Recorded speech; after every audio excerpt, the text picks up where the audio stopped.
don't think so. I think she And then was, she I called think Cubans she was speaking racist. to All of and them. addressing the big elephant in the room. What's the big elephant in the between room? blacks and Latinos in America? If you go to Cuba, and those were Cuban podcast members, these were two Cuban women. In Cuba, there's always been a racial animosity rift between black Cubans and white Cubans in Cuba. This is a fact. In fact, the Honorable Minister Louis Farrakhan addressed that same issue when he visited Cuba and met with Fidel Castro, because many of the black Cubans was asking the Honorable Minister Louis Farrakhan to speak to Fidel Castro about the mistreatment of black Cubans in Cuba. Charles, you see that same dynamic in Colombia, Puerto Rico, Dominican Republic, where the black-skinned Latino is at the bottom and badly mistreated, but the white-skinned one is on top. In Florida and around America, I want Latinos to think about this, and black people.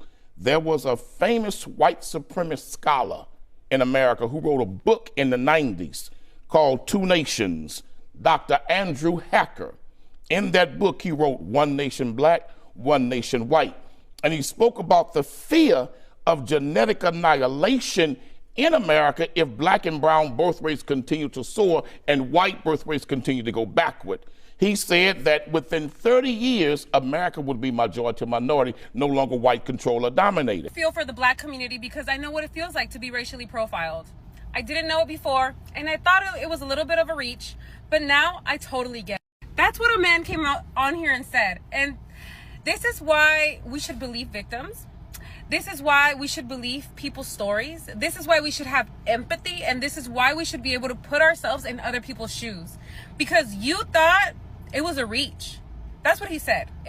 He thought it was a reach when the black community said that they were being racially profiled and they were getting stopped for no reason. And like, it probably wasn't that serious. But now that Latinos are getting racially profiled, now he gets it. This is why empathy is so important, because you never know when the tables turn. And no, it shouldn't be transactional. It really shouldn't. You should believe people because you should think. You should be able to think outside yourself and be like, if that was me, I would hate that. I don't have to be black to realize that that freaking sucks. That what they go through, what they've experienced, sounds painful. That I can't even imagine the years of frustration and honestly, just freaking frustration and anger that they must feel. But guess what? Now Latinos get it. Now. And that is why we are in the situation that we are, because people don't feel for others until it happens to them. I have addressed the racism within my own community. Let's talk about the anti-Blackness that exists within the Latin American communities. So I wanted to take my time before I made this video. I knew it was coming, but I had to go out in, the field and ask my people what's going on. So this is what I concluded. When I went to go talk to them, they said that, we don't like African Americans because they feel that we owe them something. I want to make two things clear. First, I want to start off by saying that when we say things like this, we are following the same agenda that we are fighting against. We are fighting against white supremacy and racism. Those ideas that, that we have, the way we think, the way we are taught to fear African Americans, that is the same thing that we are fighting against. It's no different. When we choose to speak like this and participate in these stereotypes, we are no better than the people we are fighting against. And that is a point I want to make very clear to the people within my community, that you guys sound ignorant. We need to figure it out. Where do you truly stand with this? Because, people are right. You can't ask African Americans for help when this is in the real world. That is how they are treated. Hello brothers and sisters, welcome back to the channel. I'm hoping that you're doing great from whatever you're watching me from. I'm your host and presenter GTech Stories. Brothers and sisters, before that, I'm really sorry about my background. Like right now, it's on a Sunday and we have some churches over there. People are speaking like loudly. But that won't stop me from, talking about this issue that I feel like we all need to talk about, right? Now, I'm going to be talking about the anti-Blackness that has been going on alongside the Miami Cubans, right? Because I think we don't just need to analyze this issue like physically. We are seeing Miami Cubans so racist towards Black people. I think we need to look at the legacy, the anti-Blackness as a legacy of of colonial Cuba. You understand the devastating effects of colonial Cuba and the anti-Blackness and how it has affected people in the United States. So Black Americans are complaining about how Miami Cubans are treating them, right? So this is an anti-Blackness towards Black Americans in the United States. And you understand that this is something that has always been happening. Brothers and sisters, I want us to watch this video because the people that are talking in this video are sharing their first-hand perspective in regards to things that they went through. And they're trying to tell you the encounters that they have had with these people. And I think this helps us understand the dynamics that plays part in these places and the psychology of these places. But brothers and sisters, I'm here to give you historical analysis of how the anti-Blackness is really intertwined inside the Miami Cubans, right? So as you stay tuned, I want you to watch this video and then I'll be back. I'll be giving my thoughts in regards to this. I want to say, hey, for those who are watching me for the first time, probably you've landed this video for the first time, I'm asking you to please subscribe to the channel, join the membership and really get to see what I can offer you. For those who are always coming back, supporting my channel in a different way, I'm really, really grateful for the help. For those who are commenting, subscribing, man, I'm really, really grateful for the support that you're giving me. Now, let's watch the video. I'll be back and then I'll be sharing my thoughts in regards to this, right? So stay tuned. My second point. Reparations are owed to the African American community. Without them, we would not be able to vote. We would not be able to go to the same schools. We would not be able to sit wherever we want. Let's not forget. They have been fighting for a very long time, since they came here. And us not acknowledging, I know I don't feel that as a country we have paid the respect that they owe. They really do. We owe them everything. It's because of greats. They're great people. Malcolm X, Martin Luther King Jr., the Black Panthers, they paved the way for us. They are the blueprint. And for us to go and participate in the same mentality that we are fighting against, it's just horrible. And it's wrong. If we don't fix this type of mentality and check our people, we are no better than the people we are up against. I want you to know that ignorance is our greatest enemy. So please do not allow yourself to be blinded by hate. I love and respect everybody, and I just want to say that if there's more people in the Latin community who are with me, I need y'all to say something. I need y'all to join the fight with me, because I can't be the only one. I seen a video where somebody was talking about Black immigrants are saying that Black Americans are becoming extremely xenophobic, becoming Black nationalists, Black supremacy type shit. They named 3 groups: FBA, which that's me all day. They named Hebrew Israelites, and then who, like Dr. Umar and them called the Pretendians. Those are the 3 groups that are becoming extremely xenophobic, Black nationalists, and some kind of Black supremacists. But this is what I gotta say to that. First of all, number one, I used to be more of a Pan-Africanist, but I kind of changed my views because the disrespect from other Black immigrants have been, or other Black people in the world, period, not even just the ones that come to America, has been so loud the last couple of years and so extremely disrespectful, where these people are like ganging up together to gang up on Black Americans. for the smallest shit. Just take last month, a month or two ago, the South African thing with the people in New Orleans. It's 48 million Black Americans, and it's only a handful of how many that's in New Orleans doing the Zulu parades, and they disrespected 48 million people for them handful of people that some Black Americans didn't even know about the damn Zulu parade. We don't all even have anything to do with it. And them, they bringing up slavery, and they literally wishing death on us by talking about, I'm gonna call the police to your house, they're gonna come to your house, they're gonna unalive you. You know, like literally wishing death on us. And for me, I don't really have Pan-Africanist views anymore, because I understand that everybody else sees us as different. And, you know, I understand that that's cool, whatever. I don't want, I do care about all Black people in the world, as far as like, I don't want any harm. I don't wish any harm on any Black people. And even though they wish harm on us, I don't want any Black people to be hurt or like starving to death. You know, something that will hurt them. You know, I don't wish that on any Black people. But as far as like coming out and thinking I'm gonna get the hell beat out of me for Haitians or Africans or Black Latinos who me no Black, remember?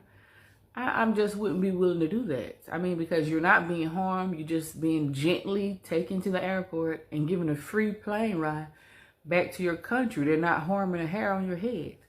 So that's not nothing that I would be willing to go outside and get the hell beat out of me for. Because for what? The disrespect being too damn loud. Absolutely not. I wouldn't be willing to do that. I'm not really feeling Black immigrants right now. The disrespect been too loud for me. The slavery shit, no, I'm good. I'm not with it. I'm not marching in no street for that.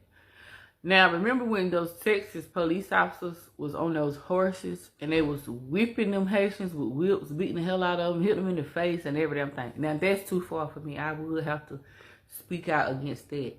That's too damn far. But just gently putting you on the plane and gently taking you back home, not harming you because you know you broke in here, you came in here illegally or whatever.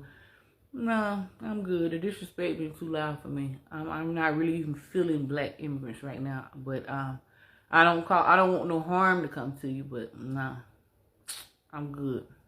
The stuff coming out about Kenny does not surprise me at all, because a Latino being anti-Black, kind of on brand, honestly. And I'm like very pro-Latina, but like being pro-Latina is like calling out the shit within our community, and our community can be very anti-Black. This is a perfect example, and this is why I don't blame black women for only wanting to date Black men, because it's like they're like put in these like horrible situations. And this is also why I understand why Black women kind of side-eye Black men who only date outside of their race, because yeah, stuff like this, it's like a lot of times when it comes to non-Black people, and I noticed this, I'm gonna clock it, I noticed this with a lot of Latinas, they'll fetishize Black men, you know? It's like those types of Latinas that like say the N-word all the time and specifically only date Black men and get box braids, you know what I'm talking about? But it's like, in the same breath, you do all that and then they're anti-Black, or they don't call out the racism in their family and stuff like that. Like, it's just so, I don't know. And I'm not saying that, like, Black people can't be prejudiced towards Latino, that doesn't happen. I get it, but, like, we're not talking about that. What we're talking about is there is a very, like, serious, like, issue within our communities of just being anti-Black and colorist. That the whole saying of, like, you know, when browner skin Latinos, like during the summertime when they're told like, oh, don't go outside, you'll get darker. Huh? Or hay que mejorar la raza. Huh? Or güeritos más bonitos. Huh? I think it's like we really need to make an effort as a community to start calling out our shit, okay? And honestly, I just feel so bad for Janae, because she is such a beautiful, wonderful, that is a baddie, and she deserves so much better. So yeah, I absolutely hate Atlanta weather, but let's talk about anti-Blackness in the Cuban community. To understand the anti-Blackness within the Cuban community, you have to understand how we even got a Cuban community to begin with. And we can thank colonizers for that, Spanish colonizers to be exact. Because you see, before the Spanish came to Cuba, what we know today as Cuba, there was a large indigenous population of Taino people. But it wasn't just Taino. I don't want to botch this name, but I might. There were the Seboni people and also the Guanahatabey people. No, long story short, there were people there on the land of Cuba before the Spaniards decided that they were going to come here, mass murder everyone, and replace them with African slaves. And that's exactly what happened. But what you have to understand is, even though they brought African slaves there, they brought slaves there as slaves, not to be members of society. So the only people who were walking around free and controlling shit were the Spaniards, essentially white people. So, you know, after a couple hundred years of that, you can definitely expect there to be a mixing of some bloodlines, mixing of some ethnicities, and that's how we got Cubans. Now, before I keep going, I don't want you to hear this and think, oh, all Cubans are racist. No, Cuba literally houses so many black revolutionaries from the civil rights era, we cannot ignore that. What I'm saying is, anti-Blackness runs rampant through their community, though, including the Cubans, not to mention the Cubans in America, which is what this video will be about. But I just wanted to make this disclaimer, because I don't want you to think that this is me saying all Cubans are racist. Absolutely not. Cuba has actually been one of the greatest allies as far as the entire Hispanic diaspora. They've been there for us. But it doesn't negate from the fact that they have a bad case of anti-Blackness. Let's get back into it. Y'all, I will be speaking at the Juneteenth parade. I'll be speaking from 1:10 to 1:30. Or 1:15 to 1:30, but just get there around 1 if you want to see me speak. And it's going to be at the Piedmont Park, June 14th, which is this coming Saturday at, like I said, 1 o'clock. Just get there at 1. I want you to enjoy the festivities. But anyway, let's get back into it. All right, now I'm pretty sure y'all heard the name Fidel Castro. Now, there is a lot of things you could say about Fidel Castro, but the bottom line is that he was a dictator. He did a lot good for his community, but he also did some bad. And this caused a lot of Cubans to flee Cuba.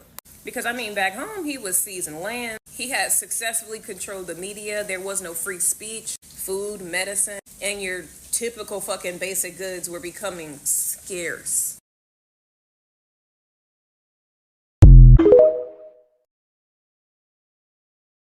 African American community is the only community that has the power in this country to change anything. They are the only ones that are going to save the Latinos. And I clap for the African American. Bravo, bravo. That's what they look at black people as. The help. Not as allyship, just disposable help. Someone that they could put in front of them as a shield.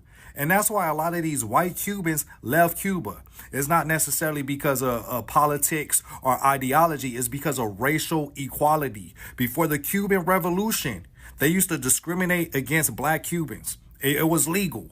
Black Cubans didn't have access to healthcare or education, and they lived in poorer conditions where they served the white Cubans. After the Cuban Revolution, all that changed. They start promoting racial equality. Black Cubans start having access to healthcare, access to education. And a lot of white Cubans, that made them feel uncomfortable. They were used to the old Cuba, where they had an upper advantage on the black Cubans. They're not going to bring this information up freely. That's why when she says save us, servitude, you're nothing but the help, disposable help. Make my white Cuban life a little bit easier and comfortable, since our white savior, Trump, is the... They said Cubans in Miami is not letting black women that's big in their clubs. They're not letting them in. They're refusing them service. They're saying they're too big and they're too dark. I repeat, Cubans are in Miami telling black women that's too big, they can't come in. Huh? I'm confused. Like, but y'all hate when we make it into a race thing. Why are y'all making it into a race thing? Y'all hate that when we talk about the issues. Why are y'all doing that?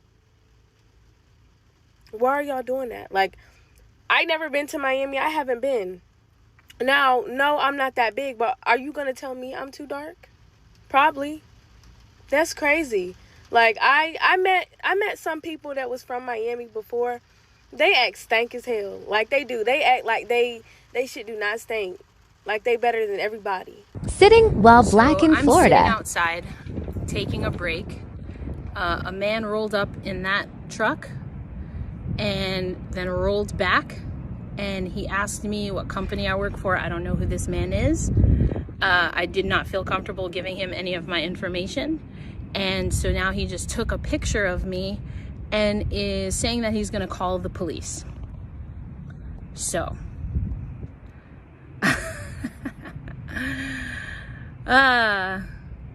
so here we go. We'll see what happens.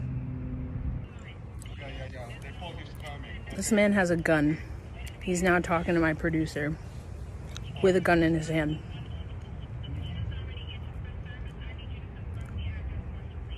So he's confirming the address with the police.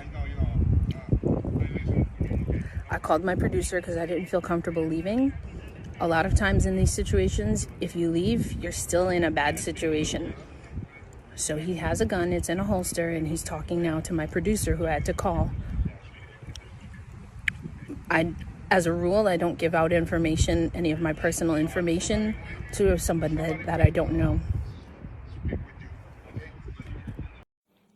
Hello brothers and sisters, welcome back to the channel. I'm hoping that you're doing great from wherever you're watching me from. Now, the anti-black attitudes with some Cuban exiles circles in Miami cannot be understood without us examining Cuba's colonial history. I think this is something that we need to talk about.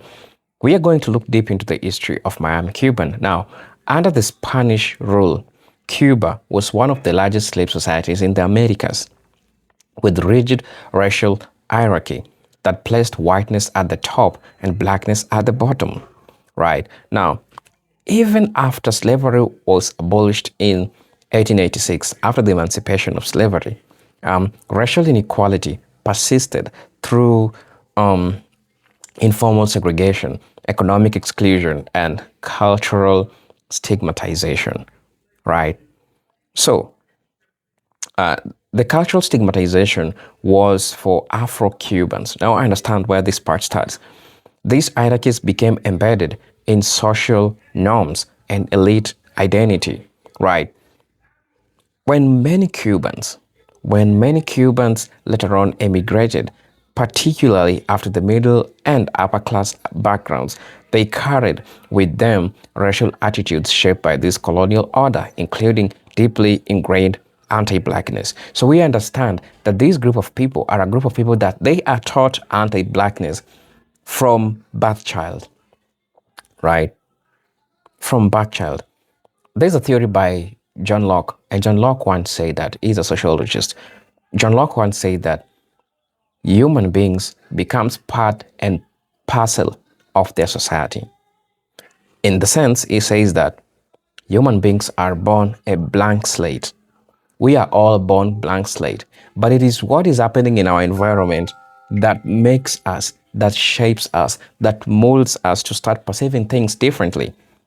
And so we are seeing Miami Cubans coming from a point where they are taught to hate black people and the anti-blackness and how they perceive people with black colors. And so Afro-Cubans are going through it just because they are black. Black Americans who are also going in these places are still facing it because there is not much difference. Like phenotypically, when you look at an Afro-Cuban and a Black American, right?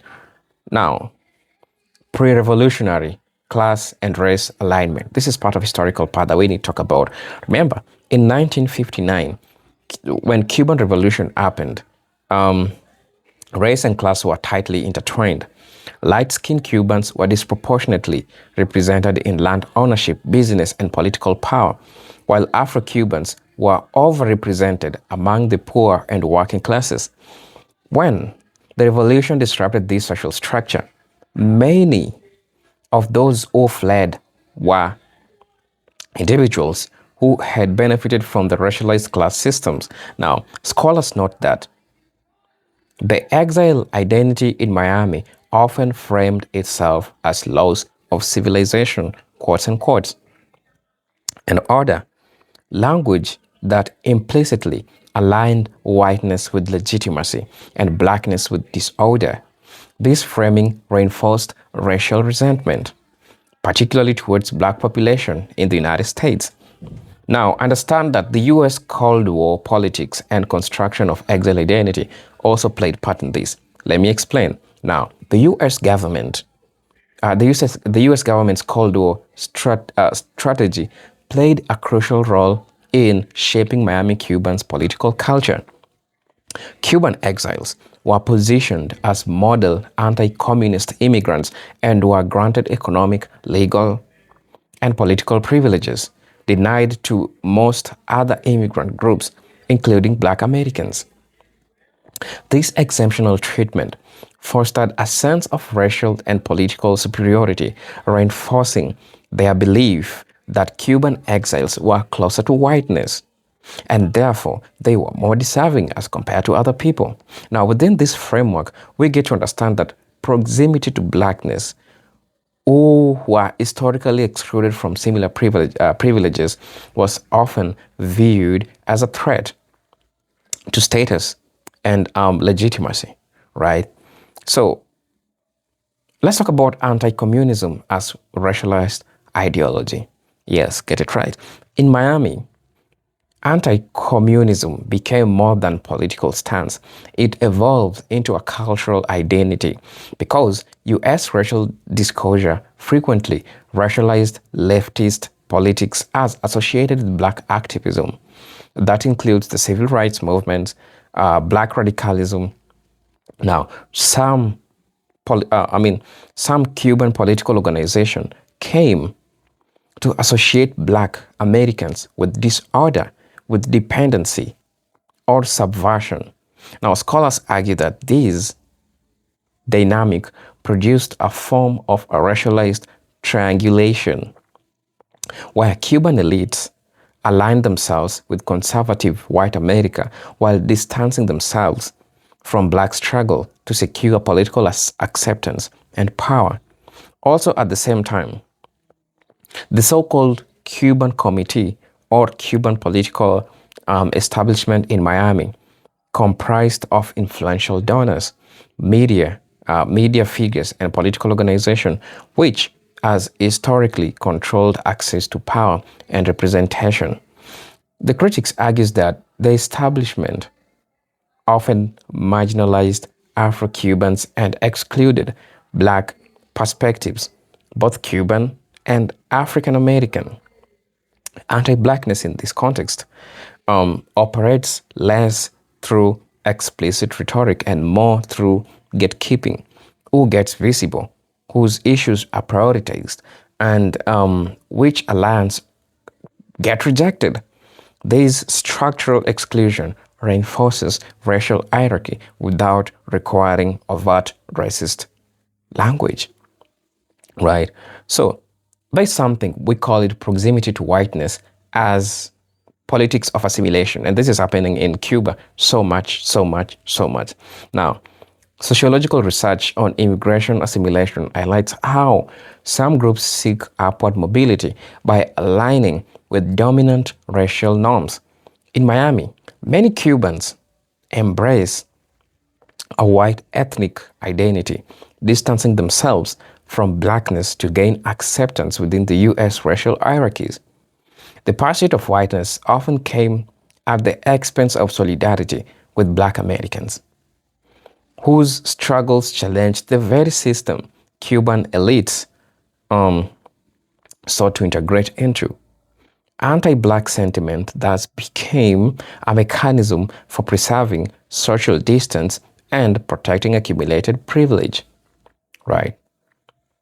So we are also getting to see how media is also playing an important role in making this happen. Understand that Spanish language media in Miami has at times reinforced negative stereotypes about Black Americans, oftentimes framing them with crime, poverty, social unrest through racialized lenses. And scholars argue that these narratives mirror broader US media patterns, but are intensified by exile politics, right? And fear and instability associated with revolutionary change. Now, when Black protest movements are depicted as chaotic or dangerous, they activate historical anxieties which are connected in both Cuban colonial history and Cold War propaganda, further entrenching anti-Blackness attitude. So please, brothers and sisters, let me know what you think about this, and how can Afro-Cubans overcome this? How can Black Americans overcome this? Please let me know your thoughts in the comment section. I'm your host and presenter, Ejidok Stories. But until then, let me see you in my next video. Peace, love, and harmony. Salute.